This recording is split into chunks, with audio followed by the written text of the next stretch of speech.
So, Victor, there are different sectors in Africa we've talked about. I think you've highlighted, key leading industries, financial services, obviously clean tech is also growing.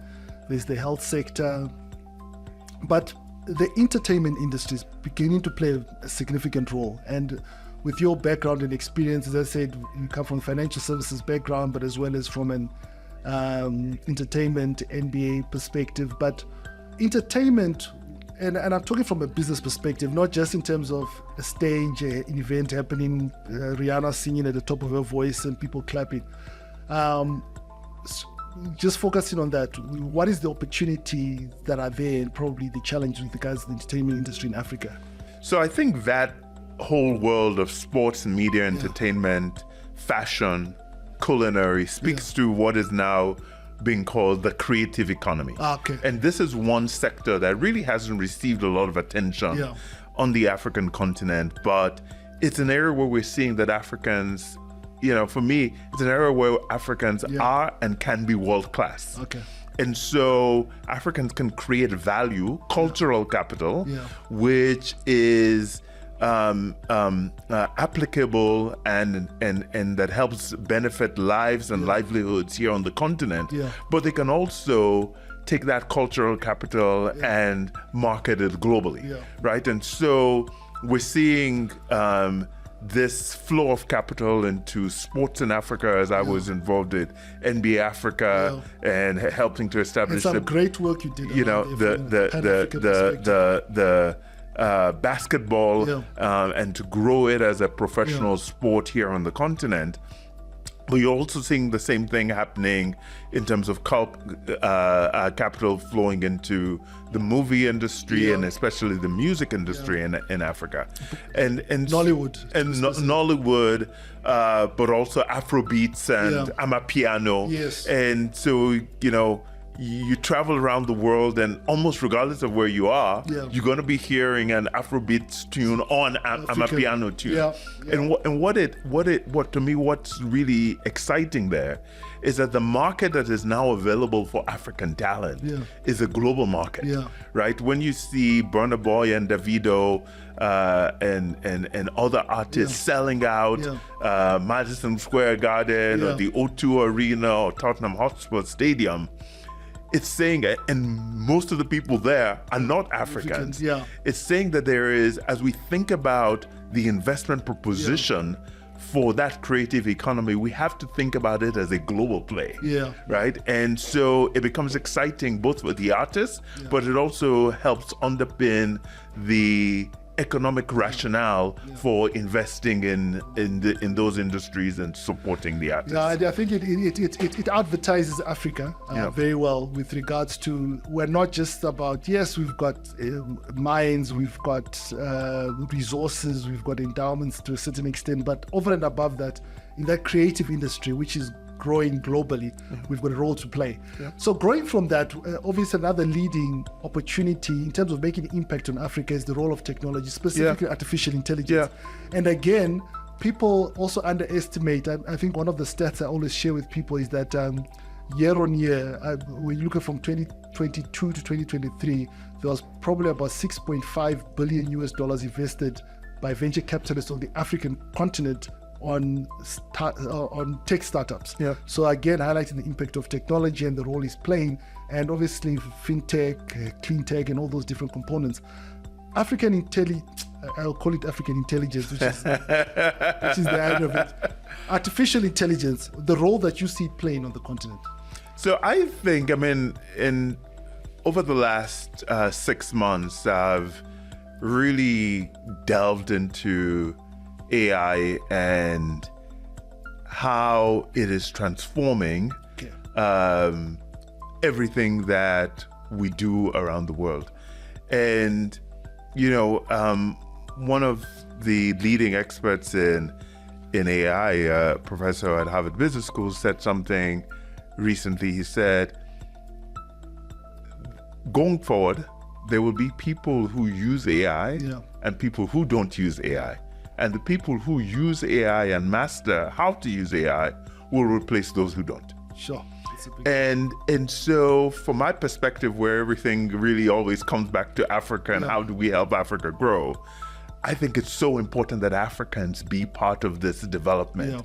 And what I see AI doing as it's somewhat in the way that technology and access to the internet lowered the bar, right, and made knowledge broadly accessible to anybody who had a laptop or cell phone, a computer. In the same way, AI will make skills that have hitherto and knowledge that have hitherto been restricted, broadly applicable. I mean, I was part of a class at Harvard Business School where we essentially walked through how to use AI to create a company and a product in about 2 hours. And this is all by sending prompts to ChatGPT and asking ChatGPT to do things for you. And part of the skill going forward will be understanding how to use the various AI engines to produce product for you that you can then build on to personalize and take to the next level. But the knowledge and the capability of AI, I think when that becomes available to African youth, it's going to lead them to do amazing things and make them more globally competitive because they will have access to the same tools that everybody around the world has access to. And you've dovetailed quite nicely in terms of my landing question with regards to technology, obviously AI, but also the youth. Because you can't have those two, especially from an African context, in terms of what it means. And I think another stat is that I think it's estimated by 2050, 40% of the world's youth will be here. Hopefully that'll be you and I.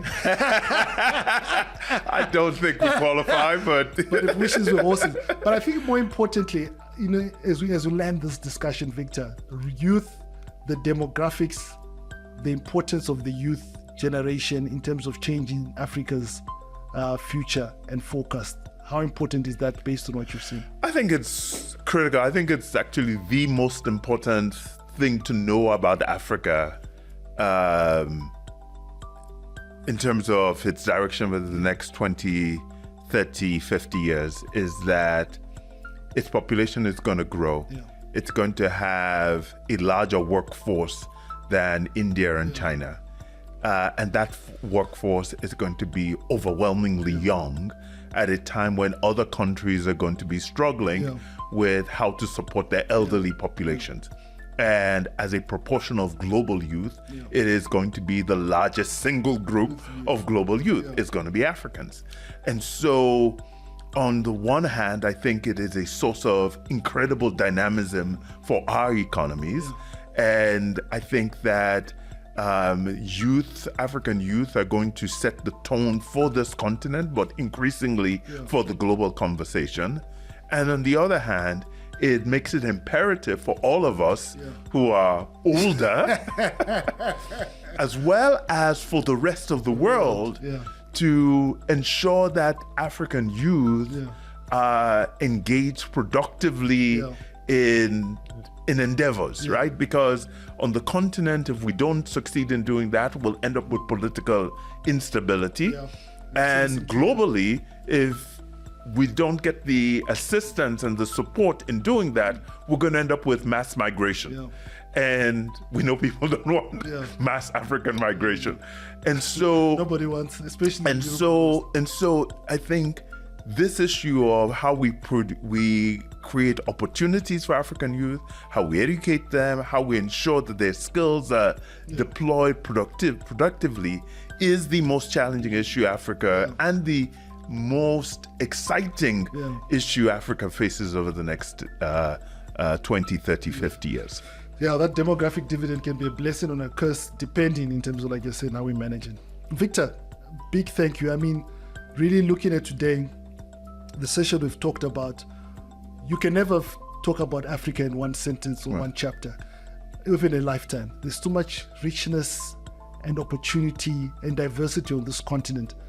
But I think having talked to you today and just transcending from the Limpopo to Lagos to Cairo in Egypt, to Kenya, we've at a very high level been able to give an overview of the opportunities with regards to the topic that we're talking about today, which is emerging markets and investment opportunities in Africa.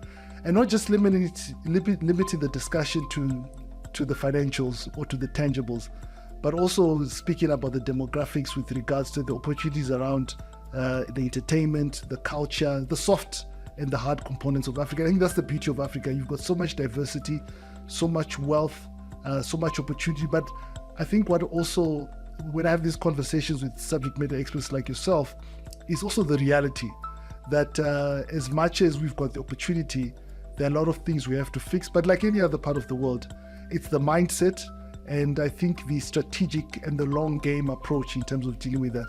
So a big thank you for you making the time. Thank you. And availing yourself. I know you literally landed from the USA over the weekend, and I hope the coffees we injected in it. Thank you. It's been a great conversation. I've enjoyed being here. It's always fun to talk about Africa and its investment opportunities, and it's fun to do it with you. Yeah, and even from my book, Rumble in the Jungle Reloaded, you're one of the people who endorsed it, and a big thank you to that, and you always walked the journey with me. So thank you for coming through. Thank you.